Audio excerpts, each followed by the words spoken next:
Hi guys, welcome to my YouTube channel. ఈ వీడియోలో మనం కొన్ని ఫ్రీక్వెంట్గా అడిగిన క్వశ్చన్స్ ఫినాన్షియల్ గురించి, ఫినాన్షియల్ డాక్యుమెంట్స్ గురించి చాలా క్వశ్చన్స్ వస్తున్నాయి నాకు. దాంట్లో నుంచి నేను కొన్ని క్వశ్చన్స్ పిక్ చేసి ఈ వీడియోలో నేను ఎక్స్ప్లెయిన్ చేయబోతున్నా మనం ఏ డాక్యుమెంట్స్ పెట్టాలి అనేసి.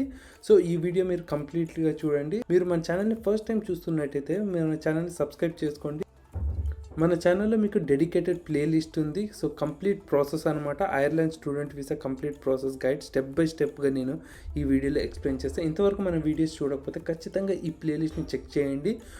మినిమం థింగ్స్ ఎస్ఓపి కాల్ నుంచి వీసా ఫైలింగ్ వరకు ఈ డెడికేటెడ్గా నేను వీడియో ప్లేలిస్ట్ చేశాను. ఈ ప్లేలిస్ట్లో మీకు చాలా ఇన్ఫర్మేషన్ అనేది నేను ఇంక్లూడ్ చేశాను అనమాట. మనం ఇప్పుడు వీడియోలోకి వెళ్దాం. కొన్ని ఫ్రీక్వెంట్ క్వశ్చన్స్ అనమాట. ఫస్ట్ వచ్చేసి మన ఫండ్స్ ఎలా చూపించాలి. లోన్ కానీ సేవింగ్స్ కానీ. In case latest think loan ఉంటే మీరు ఆ బ్యాంక్ అకౌంట్ని డైరెక్ట్ కొత్త బ్యాంక్ అకౌంట్ ఓపెన్ చేస్తారు. ఫర్ ఎగ్జాంపుల్ క్రెడిట్ అవ్వాలి చూస్తే వాళ్ళు ఏం చేస్తున్నారంటే హెచ్ఎస్బిసిది ఓపెన్ చేస్తున్నారు అకౌంట్. అకౌంట్కి మీరు ఏం ప్రూఫ్ పెట్టాల్సిన అవసరం లేదు. జస్ట్ మీరు ఈవెన్ దో కొత్త అకౌంట్ అయినా దాన్ని ఏం చేయొచ్చు అంటే మీరు approval letter and disburse letter మీరు సబ్మిట్ చేసి స్టేట్మెంట్ సబ్మిట్ చేస్తే సరిపోతుంది. అండ్ సేవింగ్స్ వచ్చేసి ఇన్ కేస్ మీ అకౌంట్లో 6 months నుంచి ఉంటే 6 months నుంచి ఆ ఫండ్స్ మీ దగ్గర ఉంటే దానికి ఏం ప్రూఫ్స్ చూపెట్టాల్సిన అవసరం లేదు. ఇన్ కేస్ రీసెంట్గా ఏమన్నా మీరు అమౌంట్ క్రెడిట్ అయింటే మీ బ్యాంక్ అకౌంట్లో ఆ అమౌంట్ని మీరు చూపిస్తుంటే సేవింగ్స్ ఆర్ ఫీజ్ పేమెంట్కి చూపిస్తున్నట్టయితే ఆ అమౌంట్కి మీరు ప్రూఫ్ అనేది పెట్టాల్సింది ఉంటుంది. ఇన్ కేస్ లెటెస్ట్ థింక్ మీరు ఒక ల్యాండ్ని సేల్ చేస్తారు అనుకుందాం. ల్యాండ్ సేల్ చేసి వచ్చింటే అమౌంట్ని ల్యాండ్ సేల్ అది ప్రూఫ్ ఈజీగా మీరు పెట్టచ్చు. ఇన్ కేస్ మీరు ఏదైనా ఫార్మర్ అయితే ఏమన్నా మీరు క్రాప్ అమ్మింటే ఆ క్రాప్ అమ్మిన రిసిప్ట్స్ కూడా మీరు ప్రూఫ్ కింద పెట్టచ్చు. దట్ దానికి ఫండ్కి మాకు దీని నుంచి వచ్చిన సోర్స్ ఆఫ్ ఫండ్ మనం అక్కడ డిక్లేర్ చేస్తుంటాం.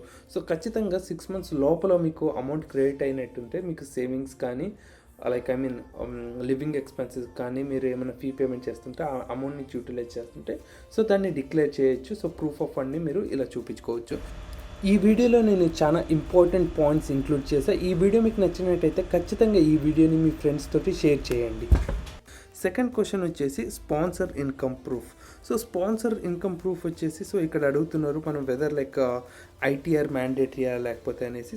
ఇన్ కేస్ మీ స్పాన్సర్స్ వచ్చేసి ఏమైనా ఫార్మర్స్ అయితే మీరు అగ్రికల్చర్ ఇన్కమ్ కూడా మీరు మెన్షన్ చేయొచ్చు అనమాట. ఇంకొకసారి మీరు మీ స్పాన్సర్ ఎవరైనా ఐటీ ఫీల్డ్లో కంపెనీస్లో వర్క్ చేస్తుంటే వాళ్ళది స్పాన్సర్స్ది ఏం పెట్టాలి అంటే ఐటీఎస్ పెట్టాలి. మళ్ళీ వచ్చేసి నెక్స్ట్ ఆఫర్ లెటర్ పెట్టాల్సి ఉంటుంది. మళ్ళీ లేటెస్ట్ 3 months పే స్లిప్స్ కూడా మీరు ఇంక్లూడ్ చేయాల్సింది ఉంటుంది. In case me sponsor business ఉంటే బిజినెస్ ప్రూఫ్ ఏమన్నా ఉంటే మీ దగ్గర లైసెన్స్ది అవి ఇంక్లూడ్ చేయండి. నెక్స్ట్ క్వశ్చన్ వచ్చేసి మనము డాక్యుమెంట్స్ ఏం సబ్మిట్ చేయాలి స్పాన్సర్ రిలేషన్ ప్రూఫ్ కింద. ఇక్కడ యూజువల్గా వచ్చేసి మన పేరెంట్స్ది మనది సర్నేమ్ సేమ్ ఉంటుంది కాబట్టి మనం ఆధార్ కార్డ్ సబ్మిట్ చేస్తే సరిపోతుంది.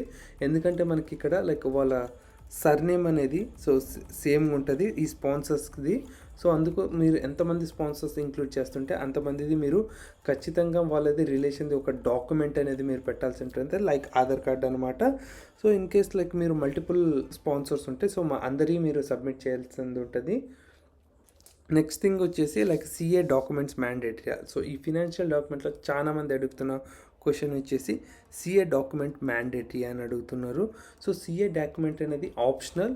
మీరు ఆ డాక్యుమెంట్ పెడితే అది మీకు యాడెడ్ అడ్వాంటేజ్ ఎంత అసెట్స్ ఉంది అనేసి అక్కడ ఒక క్లారిఫికేషన్ వచ్చింది అనమాట వాళ్ళకి, ఎంబసీ వాళ్ళకి. It's better to include but it's not mandatory అనమాట. ఫిఫ్త్ క్వశ్చన్ వచ్చేసి చెక్ అండ్ వెరిఫై అప్పుడు మనం బ్యాంక్ అకౌంట్ లాగిన్ చేయాలి. ఇన్ కేస్ మనం మల్టిపుల్ స్పాన్సర్స్ ఉంటే మనం బ్యాంక్ అకౌంట్ లాగిన్ చేయాలి అని అడుగుతున్నారు. చెక్ అండ్ వెరిఫై అనేది మనకి మెయిల్ వచ్చింది కదా. ఆ మెయిల్ వచ్చినప్పుడు మనది మెయిన్ స్పాన్సర్ ప్రైమరీ స్పాన్సర్ ఎవరైతే ఉన్నారో వాళ్ళకి మెయిల్ వచ్చింది. ఎవరికైతే మెయిల్ వచ్చిందో వాళ్ళ బ్యాంక్ అకౌంట్ డీటెయిల్స్ మనం ఎంటర్ చేయాల్సి ఉంటుంది. మన సేవింగ్స్ అంతా మనం ఏ అకౌంట్లో చూపిస్తున్నామో ఆ అకౌంట్ లాగిన్ చేస్తే సరిపోతుంది. మరి నేను చెక్ అండ్ వెరిఫై గురించి కంప్లీట్ డీటెయిల్గా నేను వీడియోలో కూడా ఎక్స్ప్లెయిన్ చేశాను. ఇన్ కేస్ మన వీడియో చూడకపోతే ఖచ్చితంగా ఈ వీడియో చెక్ చేయండి. ఇన్ కేస్ మీకు ఈ వీడియో నచ్చినట్టయితే మీ ఫ్రెండ్స్తో ఖచ్చితంగా ఈ వీడియోని షేర్ చేసి మన ఛానల్ని సబ్స్క్రైబ్ చేయడం మాత్రం మర్చిపోకండి. Thank you friends. Thank you for watching this video.